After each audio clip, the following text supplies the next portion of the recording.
तो hello student, आज 12th English का पेपर था और हमारे पास जो सेट अवेलेबल है वो सेट भी है। 4 सेट में आपको पेपर दिए गए हैं, लेकिन सभी में क्वेश्चन लगभग सेम है। ठीक है, तो आप उनको आगे पीछे मैच कर सकते हैं दूसरे सेट वाले। तो ये पहला सेट है, इसका जो पैसेज है ये वाला जोस ब्रेन वाला, इसके आंसर आप चेक कर सकते हैं, मिला सकते हैं। जो पहला था, in thousand of such way I baby, जो हेयर बेबी मीन्स जोस ब्रेन से रिलेटेड है। ठीक है, जो का कौन है, ब्रेन के बारे में बात कहा है। सेकंड है, द ब्रेन रिक्वायर्स 20% ऑक्सीजन। अब ये जो कॉन्ट्रैक्शन है, क्या है कॉन्ट्रैक्शन, इसका आपको वर्ब बताना है, तो कॉन्ट्रैक्ट होता है इसकी वर्ब। फोर्थ वाला है, who is I in the passage. Passage में आई कौन है, तो जोस ब्रेन है। वेट कितना होता है ब्रेन का, तो 1.5 kg। कहाँ लिखा है ये, आई एम 1.5 किलोग्राम। ठीक है, फिफ्थ वाला हो गया। सिक्स्थ वाले में है, जोस ब्रेन इज, जोस पर्सनालिटी क्या है, रिएक्शन है, मेंटल कैपेसिटी है। तो ये सभी जो है जोस की ब्रेन ही है। ठीक है, the brain shift when something dangerous happen. तो क्या करता है, अपनी गियर शिफ्ट कर देता है। Ears, tongue and fingers collect information. ये सब इंफॉर्मेशन कलेक्ट करती है। ठीक है, the sensor inform the brain that carbon dioxide is rising in whose blood. तो ये सेंसर जो है वो इन्फॉर्म करते हैं। लास्ट है विच, 10th वाला है, which among these adjective form of information. तो इसका एडजेक्टिव फॉर्म क्या है, इंफॉर्मेटिव। ठीक है, तो ये इस आया नोट मेकिंग के लिए, और तो ये आपने कर लिया होगा। फिर ये एप्लीकेशन वगैरह हैं, ठीक है, इनको समझ चाहिए। अब हम आते हैं डायरेक्ट सेक्शन सी पर, और इसमें पहला है, blank man who wrote this book is my friend. तो यहाँ पे अधिकतर लोगों ने ए लगाया होगा, गलत है, यहाँ द आएगा। क्यों, क्योंकि जो व्यक्ति है उसकी चर्चा हम पहले कर चुके हैं, वो विशेष व्यक्ति के लिए है, इसलिए यहाँ द आएगा। आई नो दैट, यहाँ पे क्या आएगा, आई नो दैट, ये नाउन क्लॉज बनता है। We keep our bread in the fridge so that, ताकि वो ख़राब ना हो सके। हाउ, हमने बताया था मिल्क, एस नहीं लगाए तो क्या आएगा, मच। इंडियन क्या है, Indian youth is full of hope. ठीक है, Mohan can speak, Mohan can speak, इसमें क्या आएगा, कैन आएगा। ठीक है, अब डू एज डायरेक्टेड की हम बात करते हैं। तो डू एज डायरेक्टेड में है, she did not talk to me, she did not look at me. तो नाइदर नॉर का यूज़ करना है, तो आप यहाँ तक लिखेंगे शी, फिर लिखेंगे नाइदर, क्या लिखेंगे, नाइदर। अभी टॉक, क्योंकि डेड हट गया, इसलिए टॉक का सेकंड फॉर्म आएगा टॉक्ड। क्या आएगा, टॉक्ड। फिर लिखेंगे नॉर, टॉक्ड टू, नॉर लिखेंगे नॉर। लुक्ड, क्या लिखेंगे, लुक्ड एट मी। ठीक है, यहाँ टू क्यों आएगा, क्योंकि टॉक टू, टॉक के साथ ये टू जुड़ा हुआ है, इसलिए टॉक्ड टू आएगा। फिर यहाँ से नॉर लगाने के बाद फिर क्या आएगा, लुक्ड एट, ये वर्ब के साथ ही है तो इनको छोड़ना नहीं है। ठीक है, ये आएगा। अब सेकंड है, कंबाइन द, और अगर आपने पहले इसकी वीडियो देखी है, जो क्लास ली थी हमने आपकी, जो क्लास अवेलेबल है, उसमें हर एक चीज़ ये बताई गई है। इसमें आपको अरेंज करना है। तो पहले नंबर पे आप रखोगे हाउ मच एक्सपीरियंस, फिर आएगा हैव, फिर आएगा गॉट, हैव यू, फिर आएगा गॉट।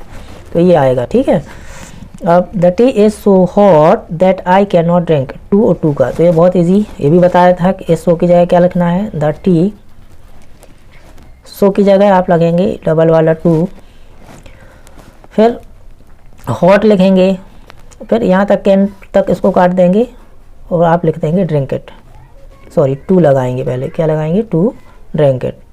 तो ये कैसे हो जाएगा, द टी इज़, सो की जगह डबल वाला टू, हॉट और उसके बाद टू, कहाँ तक, यहाँ तक सेंटेंस अलग करेंगे और फिर इसको लिखेंगे ड्रिंक इट। ठीक है, फोर्थ वाला है, my friend sent me a letter, change the voice. ठीक है, इसका वॉइस चेंज करना है। My friend sent me a letter, तो मी का हो जाएगा आई, ऑब्जेक्ट का सब्जेक्ट, और सेंट क्या है, वर्ब की सेकंड फॉर्म है इसलिए आएगा वॉज। और सेंट क्या होगा, I was sent a letter, ठीक है, by my friend, my friend. इसका एक और तरीका है, अगर आप ऑब्जेक्ट ये लेते हो तो अ लेटर, ये भी सही है वो भी सही है ना, क्योंकि सेंटेंस में डबल है क्या, object. A letter was send to me, फिर ऐसा आएगा to me by my friend, by my friend. तो अगर किसी बच्चे ने ऐसा बनाया है तो वो भी सही है, और ऐसा बनाया है तो वो भी सही है, दोनों सही है। As soon as I met my friend I started weeping. As soon as की जगह आपको क्या लगाना है, नो सूनर, नो सूनर, ठीक है।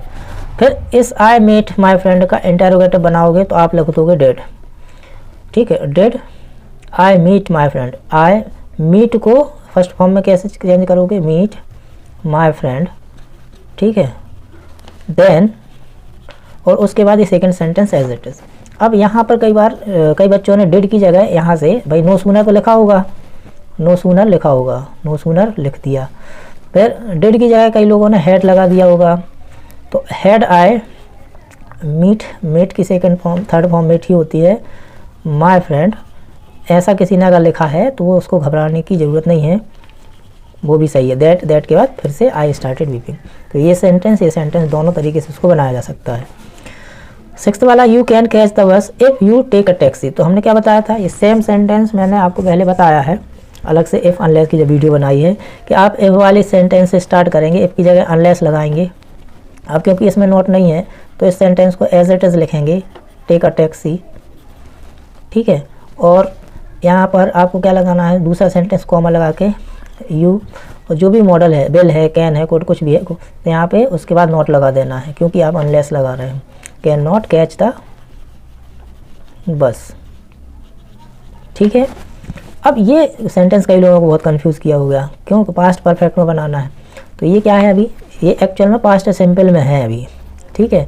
यहाँ जो हेड है वो इसकी हेल्पिंग वर्ब नहीं है, मेन वर्ब की सेकंड फॉर्म है, तो इसका ये मेन वर्ब है, मेन वर्ब की सेकंड फॉर्म है। तो इसको अगर हम पास्ट परफेक्ट में बनाना है तो इसमें पास्ट परफेक्ट की हेल्पिंग वर्ब हैड, ये वाला हैड नहीं है, हैड ये पास्ट परफेक्ट की हेल्पिंग वर्ब है, और इस हैड की थर्ड फॉर्म, तो हमें मालूम है इसका भी थर्ड फॉर्म हैड ही होती है। तो ये सेंटेंस बड़ा अजीब सा लग रहा होगा, वो लगता है, बट ये ही सही है, ठीक है। तो इसका कैसा बनेगा, ही हैड हिज लंच, ठीक। अब ये आपका यहाँ से कौन सा सेक्शन स्टार्ट हो गया, क्वेश्चन आंसर का, और ये आपने कर लिए होंगे। इसके बाद ये लेसन का एक्सट्रैक्ट है, ठीक। इस एक्सट्रैक्ट के क्वेश्चन दिए गए हैं, उन पर हम चर्चा कर लेते हैं, आपने क्या किए हैं और क्या है सही। तो जैसे कि इसमें है, how many delegates were there in annual convention of the Indian National Congress party. तो ये कितना है, 2301। When did Rajkumar Shukla meet Gandhi ji, तो 1916 में मिले थे। सिमिलर मीनिंग, जो पेशेंट है, पेशेंट जो है वो फार्मर के लिए यूज़ किया जाता है। चंपारण कहाँ पर है, लखनऊ में है। From which lesson this extract has been taken, ये इंडिगो लेसन से लिया गया है। और उसके बाद आपको ये एक्सट्रैक्ट में पोएम मिली, तो पोएम ये है। तो उसके क्वेश्चन है, the poetess is coming from, ये पोएटेस कहाँ से आ रही, the poetess is coming from her parents home, वो अपने पेरेंट के होम से आ रही थी। द वर्ड कॉर्प्स मीन्स होती है डेड बॉडी, सब जिसको हम कहते हैं। नेम द पोएट, इसके कमला दास जो है इसके पोएट हैं। अब अगेन एक एक्सट्रैक्ट आपको मिला, कहाँ से, आपके लेसन से। तो ये क्या है, the chief astrologer placed his finger, इसको आप पढ़ेंगे। तो इसका आंसर क्या था पहले का, on his nose. How many days old is the baby when he opens his lips in speech, कि ओनली 10 डेज का था, ठीक है। उसके बाद द प्रिंस वॉज बोर्न, कहाँ पर, in the hour of the bull, ये इसी में लिखा हुआ है ना। From which lesson this extract has been taken, तो द टाइगर किंग, ठीक है। तो इस प्रकार से ये पूरा आपका हो गया। इसके बाद क्वेश्चन आंसर है, और जितने भी डुअल डायरेक्टेड आपको समझाए थे पूरे इसमें आए हैं। अब दूसरे सेट वाले क्या करेंगे, अपने सेट के क्वेश्चन को मिला के उससे सही आंसर चेक कर लेंगे, और ये कोशिश है कि 100% सही आंसर आप मिला पाएंगे। तो थैंक्स, चैनल को सब्सक्राइब करके रखें ताकि आगे आप इंग्लिश से रिलेटेड बहुत सारी इन्फॉर्मेशन और नॉलेज को गेन कर पाएँ, इंग्लिश सीख पाएँ आसान तरीके से। Thanks, good day, good bye.